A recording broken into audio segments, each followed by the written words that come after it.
অনুরাগের ছোঁয়া সিরিয়ালে সামনের পর্বগুলোতে তোমরা দেখতে পাবে সূর্য এখানে চারুকে উপেক্ষা করে দীপাকেই কিন্তু সিঁদুর পরাবে। হ্যাঁ বন্ধুরা, সূর্যর মনে এখনও রয়েছে দীপার জন্য ভালোবাসা। সূর্য কিন্তু প্রতিনিয়ত দীপাকে মনে করতে থাকে। তার সুন্দর একটা সংসার ছিল, দুটো মেয়ে ছিল, সুন্দর একটা পরিবার ছিল, কিন্তু একমাত্র সোনার জেদের কারণেই সে তার সব কিছু ছেড়ে নতুন একটা শহরে, নতুন পরিবেশে, নতুন মানুষদের সাথে দূরে পড়ে রয়েছে। আর প্রতিনিয়তই এখানে দীপার কথা শুধু সে ভাবতে থাকে।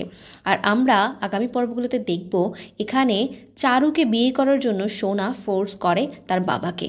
সূর্য তাকে বোঝায়, সোনা তুমি কেন এমন চাচ্ছ যে চারুর সঙ্গে আমার বিয়ে হোক। তারপর সোনা তাকে বোঝাবে যে আমি শুধু চাই তুমি চারু আন্টিকে বিয়ে করো, চারু আন্টি আমার মা হয়ে উঠুক, আমি মাকে অনেক মিস করি, আমি চাই চারু আন্টি আমার মা হয়ে আমাকে বড় করে তুলুক। আর এই কথা শুনে সূর্য এখানে কোনো কিছুতেই রাজি হতে চাইবে না। সূর্য বলবে, কিন্তু তোমার তো মা রয়েছে, তুমি কি ভুলে গিয়েছো? তখন এখানে সোনা বলবে, আমি ওসব স্মৃতি মনে করতে চাই না, আমার অতীত কী ছিল আমি কোনো কিছুই মাথায় রাখতে চাই না, আমি শুধু ফিউচার নিয়ে ভাবছি। আর তুমি আমার ভবিষ্যৎটা সুন্দর করে তুলবে, এটা তোমার দায়িত্ব। তো তোমরা সামনের পর্বগুলো দেখার জন্য কতটুকু এক্সাইটেড কমেন্ট করে অবশ্যই জানাও। আর আমাদের চ্যানেলটিকে সাবস্ক্রাইব করে আমাদের সঙ্গেই থাকো নতুন নতুন আপডেটের জন্য।